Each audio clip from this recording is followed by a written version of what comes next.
ಮೊದಲ ಹೆಜ್ಜೆ ಶ್ರೀಮಂತಿಕೆಯ ಕಡೆಗೆ. Middle class to money class. ಮಧ್ಯಮ ವರ್ಗದ ಜನ ನಾವು. ಸಂಬಳ ನಂಬಿ ಬದುಕುವಂಥವರು. ಬಂದ ಸಂಬಳದಲ್ಲಿ EMI, ಸಾಲ, ಮನೆ ಖರ್ಚಿಗೆ ಸಾಲಲ್ಲ. ಹೇಗೆ ಶ್ರೀಮಂತರಾಗೋದು? ಎಜುಕೇಷನ್ ಇಲ್ಲ. ಓದಿದ್ರೂ ಕಡಿಮೆ ಓದಿದ್ದೇವೆ. ಬಿಸ್ನೆಸ್ ಮಾಡಲಿಕ್ಕೆ ಹೋಗಿ ಫೇಲ್ಯೂರ್ ಮೇಲೆ ಫೇಲ್ಯೂರ್ ಅನುಭವಿಸಿದ್ದೀವಿ. ನಾವು ಹೇಗೆ ಶ್ರೀಮಂತರಾಗೋದು? ನಿಮಗೆ ಕಾರ್ ಹೇಗೆ ಓಡಿಸ್ತೀರ ಅಂತ ಕೇಳಿದ್ರೆ ನೀವು ಹೇಳ್ಬೋದು ಅದಕ್ಕೊಂದು ಪ್ರೊಸೆಸ್ ಇದೆ, ವಿಧಾನ ಇದೆ ಅಂತ. ನೀವು ಅಡುಗೆ ಹೇಗೆ ಮಾಡ್ತೀರಾ ಅಂತ ಕೇಳಿದ್ರೆ ನೀವು ಹೇಳ್ಬೋದು ಅದು ಒಂದು ಪ್ರೊಸೆಸ್ ಇದೆ, ಒಂದು ವಿಧಾನ ಇದೆ ಅಂತ.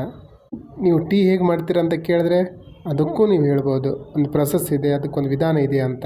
ನೀವು ಕ್ರಿಕೆಟ್ ಹೇಗೆ ಆಡ್ತೀರಾ, ಚೆಸ್ ಹೇಗೆ ಆಡ್ತೀರಾ ಅಂತ ಕೇಳಿದ್ರೂ ಸಹ ನೀವು ಹೇಳ್ಬೋದು ಅದಕ್ಕೊಂದು ಪ್ರೊಸೆಸ್ ಇದೆ, ಫಾಲೋ ಮಾಡಬೇಕು ಅಂತ.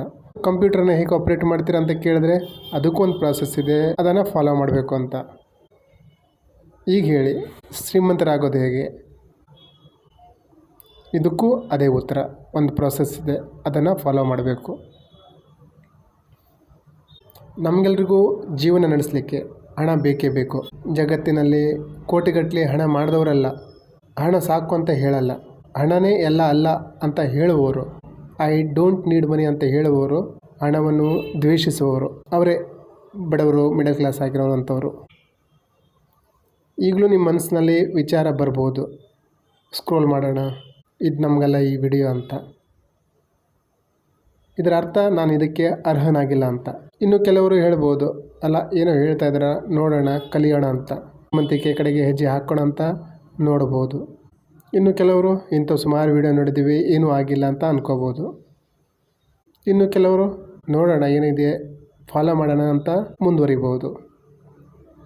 ನಮ್ಮ ಮನಸ್ಸಿನಲ್ಲಿ ನಡೆಯುವ ಈ ದ್ವಂದ್ವನ, ಈ ಗಲಾಟೆನ ಮಿಟೋಟಿ ಅಂತಾರೆ, MITOTE. ಇದರ ಅರ್ಥ ನಮ್ಮ ಮೈಂಡ್ ಒಂದು ಭಾಗ ಮಾತಾಡ್ತದೆ, ಇನ್ನೊಂದು ಭಾಗ ಕೇಳ್ತದೆ. ಇಲ್ಲಿ ತನಕ ಏನು ಸಮಸ್ಯೆ ಇಲ್ಲ. ಸಮಸ್ಯೆ ಯಾವಾಗ ಆಗ್ತದೆ ಅಂದರೆ ನಮ್ಮ ಮೈಂಡ್ನಲ್ಲಿ 1000 ಮಾತು ಬರ್ತವೆ, 1000 ಧ್ವನಿ ಬರ್ತವೆ, ಮತ್ತು ನೀವು ಕೇಳಿಸ್ಕೊತೀರ. ನಿಮಗಿದೇ ಗೊತ್ತಾಗಲ್ಲ, ಆ ಧ್ವನಿ ಸರಿನಾ, ಈ ಧ್ವನಿ ಸರಿನಾ, ಆ ವಿಚಾರ ಸರಿನಾ, ಈ ವಿಚಾರ ಸರಿನಾ. ಯಾವ ರೀತಿ ತುಂಬಿದ ಮಾರ್ಕೆಟಲ್ಲಿ ಎಲ್ಲರೂ ಕರಿತಾ ಇರ್ತಾರೆ, ನಿಮ್ಗೆ ಏನು ತಗೋಬೇಕು, ಎಲ್ಲಿ ಹೋಗ್ಬೇಕಂತ ಗೊತ್ತಾಗಲ್ವಲ್ಲ, ಆ ರೀತಿಯ ಸ್ಥಿತಿ. ಅದೇ ರೀತಿ ಮೈಂಡ್ಗೂ ಸಹ ಯಾವ ವಿಚಾರ ಸರಿ, ಯಾವುದು ತಪ್ಪು ಅಂತ ಗೊತ್ತಾಗಲ್ಲ. ಇದನ್ನು ಗೊತ್ತಾಗದೆ ನಾವು ಜೀವನ ಕಳೀತಾ ಇರ್ತೀವಿ. ಏನು ಕೇಳಬೇಕು, ಏನು ಕೇಳಬಾರ್ದು ನಮ್ಗೆ ಗೊತ್ತಾಗಲ್ಲ. ಹಣ ಮಾಡೋದು, ಶ್ರೀಮಂತರಾಗೋದಕ್ಕಿಂತ ಮುಂಚೆ ನಾವು ನಮ್ಮ ಮೈಂಡ್ ಮೇಲೆ ಕೆಲಸ ಮಾಡಬೇಕು. ನಾವು ನಮ್ಮ ಮೈಂಡ್ ಒಳಗಡೆ ಇಳಿದು ಒಂದು ಧ್ವನಿ ಹಾಕಬೇಕು, ಒಂದು ಬೀಜ ಪ್ಲ್ಯಾಂಟ್ ಮಾಡಬೇಕು. ಯಾಕೆ ಒಂದು ಧ್ವನಿನ ಪ್ಲ್ಯಾಂಟ್ ಮಾಡಬೇಕು ಅಂದರೆ ಕಾರಣಗಳೇನು? ನಮ್ಮ ಮೈಂಡಲ್ಲಿ ಒಂದು ಪ್ರೋಗ್ರಾಮಿಂಗ್ ಇದೆ. ನಿಮ್ಮ ಊರಲ್ಲಿ, ಪರಿವಾರದಲ್ಲಿ, ಸಂಬಂಧದಲ್ಲಿ ಒಬ್ಬರು ಹೇಳ್ತಾರೆ ನೀವು ಒಳ್ಳೆಯವರು ಅಂತ, ಇನ್ನೊಬ್ರು ಹೇಳ್ತಾರೆ ನೀವು ಸರಿ ಇಲ್ಲ ಅಂತ. ಸ್ಕೂಲಲ್ಲಿ ಒಬ್ಬರು ಶಿಕ್ಷಕರು ಹೇಳ್ತಾರೆ ಒಳ್ಳೆ ಓದೋ ಹುಡುಗ ಅಂತ, ಇನ್ನೊಂದು ಸಬ್ಜೆಕ್ಟ್ನ ಟೀಚರ್ ಹೇಳ್ತಾರೆ ನೀನು ನಾಲಾಯಕು ಅಂತ. ಇದು ನಮ್ಮ ಮಾನಸಿಕ ಸ್ಥಿತಿ, ಪೂರ್ತಿ ಕನ್ಫ್ಯೂಷನ್ ಸ್ಥಿತಿ.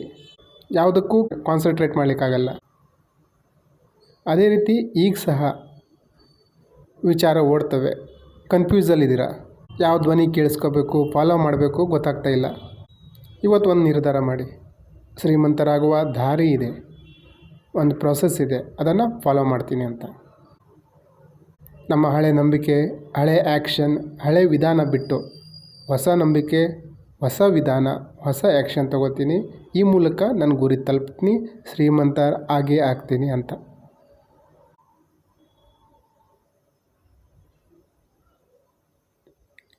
ತುಂಬ ಜನ ಹಣದ ಬಗ್ಗೆ ಮಾತಾಡಿದರೆ ಹಣನೇ ಎಲ್ಲ ಅಲ್ಲ ಅಂತಾರೆ.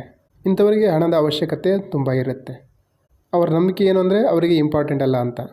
ಮನಿ ಈಸ್ ನಾಟ್ ಎವ್ರಿಥಿಂಗ್ ಅನ್ನುವ ಮಾನ್ಯತೆ ಇದೆ, ಪ್ರೋಗ್ರಾಮಿಂಗ್ ಇದೆ. ಯಾಕೆ ಈ ಪ್ರೋಗ್ರಾಮಿಂಗ್ ಆಗಿದೆ ಅಂದರೆ ಚಿಕ್ಕ ವಯಸ್ಸಿನಲ್ಲಿ ಶ್ರೀಮಂತರನ್ನು ತೋರಿಸಿ ನಮ್ಮ ಅಪ್ಪ ಅಮ್ಮ ನಮಗೇನು ಹೇಳ್ಕೊಟ್ಟಿದ್ದಾರೆ ಅಂದರೆ, ನೋಡು ಅವ್ರಿಗೆ ದುಡ್ಡು ಜಾಸ್ತಿ ಆಗಿದೆ, ಅವ್ರ ಮಗ ಹಾಳಾಗೋದ, ಪೊರ್ಕಿ ಆಗಿದ್ದಾನೆ.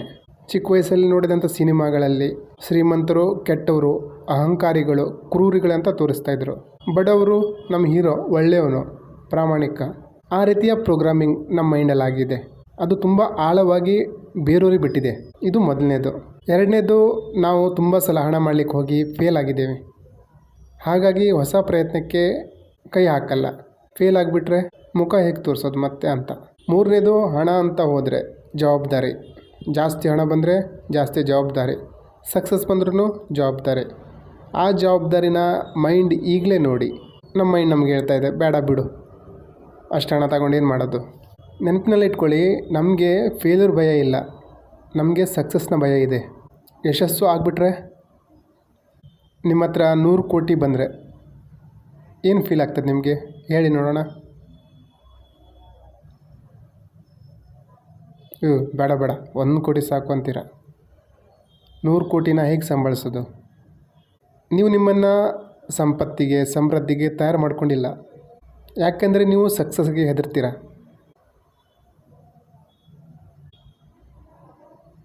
ಇದಕ್ಕೆಲ್ಲ ಕಾರಣ ನಾವು ನಮ್ಮ ಸಂಕಟಗಳ ಅಗ್ರಿಮೆಂಟ್ ಮಾಡ್ಕೊಂಡಿದ್ದೀವಿ. ನಮ್ಮ ಕಷ್ಟ, ನಮ್ಮ ತೊಂದರೆ, ನರಕದ ಅನುಭವ, ಅದ್ರ ಜೊತೆ ಅಗ್ರಿಮೆಂಟ್ ಮಾಡ್ಕೊಂಡಿದ್ದೀವಿ, ಕಾಂಪ್ರಮೈಸ್ ಮಾಡ್ಕೊಂಡಿದ್ದೀವಿ. ಈ ತೊಂದರೆ ಜೊತೆ ಬದುಕೋದನ್ನು ಕಲ್ತ್ಬಿಟ್ಟಿದ್ದೀವಿ.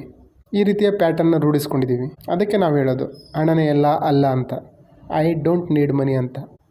ಇದೇ ಕಾರಣ ನಮ್ಮ ಸಮಾಜದಲ್ಲಿ ಪಬ್ಲಿಕ್ಕಲ್ಲಿ ಒಂದು ಎನರ್ಜಿಗೆ ಜಾಸ್ತಿ ಬೈತಾರೆ ಅಂದರೆ ಆ ಎನರ್ಜಿನೇ ಹಣ. ಅದರಿಂದ ಹಣದ ಜೊತೆ ನಮ್ಮ ಸಂಬಂಧ ಚೆನ್ನಾಗಿಲ್ಲ. ಯಾಕೆಂದರೆ ನಾವು ಹಣನ ಬ್ಲೇಮ್ ಮಾಡ್ತಾ ಇದ್ದೀವಿ. ಯಾರ ಜೊತೆ ನಿಮ್ಮ ಸಂಬಂಧ ಚೆನ್ನಾಗಿರಲ್ವೋ ಅವರು ನಿಮ್ಮ ಜೊತೆ ಇರಲಿಕ್ಕೂ ಇಷ್ಟಪಡಲ್ಲ. ಹಣದ ಬಗ್ಗೆ ಎಲ್ಲೂ ಮಾತಾಡಲ್ಲ. ಯಾಕೆಂದರೆ ಹಣದ ಬಗ್ಗೆ ಮಾತಾಡಿದ್ರೆ ಸ್ವಾರ್ಥಿಗಳು. ಕೆಲವೊಂದು ಸಲ ಅನಿಸುತ್ತೆ ಶ್ರೀಮಂತಿಕೆ ಇದು ಆಗದೇ ಇರೋ ಮಾತು ಅಂತ. ಕೆಲವೊಂದು ಸಲ ಅನಿಸುತ್ತೆ ಹಣಕ್ಕಿಂತ ಗುಣ ಮುಖ್ಯ, ಆರೋಗ್ಯ ಮುಖ್ಯ ಅಂತ. ಈ ರೀತಿಯ ದ್ವಂದ್ವ ನಿಮ್ಮ ಹತ್ರ ಇದ್ದರೆ ಓಪನ್ ಆಗಿ ಕೇಳಿ. ನಿಮಗೆ ಎಷ್ಟೇ ವರ್ಷ ಆಗಿರಲಿ, ಗಂಡ ಆಗಿರಲಿ, ಹೆಣ್ಣಾಗಿರಲಿ, ಯಾವ ಜಾತಿನೇ ಆಗಿರಲಿ, ಯಾವ ಧರ್ಮನೇ ಆಗಿರಲಿ, ಈ ಯೂನಿವರ್ಸಲ್ಲಿ ನಿಮ್ಮ ಅಧಿಕಾರ ಏನು? ನಿಮ್ಮ ಫ್ಯಾಮಿಲಿಯಲ್ಲಿ ನಿಮಗೊಂದು ರೈಟ್ಸ್ ಇರುತ್ತೆ, ಅಧಿಕಾರ ಇರುತ್ತೆ. ಈ ಯೂನಿವರ್ಸಲ್ಲಿ ನಿಮ್ಮ ರೈಟ್ಸ್ ಏನು ಅಧಿಕಾರ ನಿಮ್ಮದು? ನಮ್ಮೆಲ್ಲರ ಜನ್ಮಸಿದ್ಧ ಅಧಿಕಾರ ಅಂದರೆ ನಮಗೇನು ಬೇಕು ಅದು ಸುಲಭವಾಗಿ, ಸ್ವತಂತ್ರವಾಗಿ, ಯಾವ ತೊಂದರೆ ಇಲ್ಲದೆ ಅದನ್ನು ಯೂನಿವರ್ಸ್ನಿಂದ ಪಡಿಬಹುದು. ನಮ್ಮ ಜೀವನಕ್ಕೆ ಏನು ಅವಶ್ಯಕತೆ ಇದೆಯೋ ಅದು ಸಿಗ್ತಾ ಹೋಗ್ತದೆ. ಈ ಜೀವನ ಅಂದರೆ ಏನು?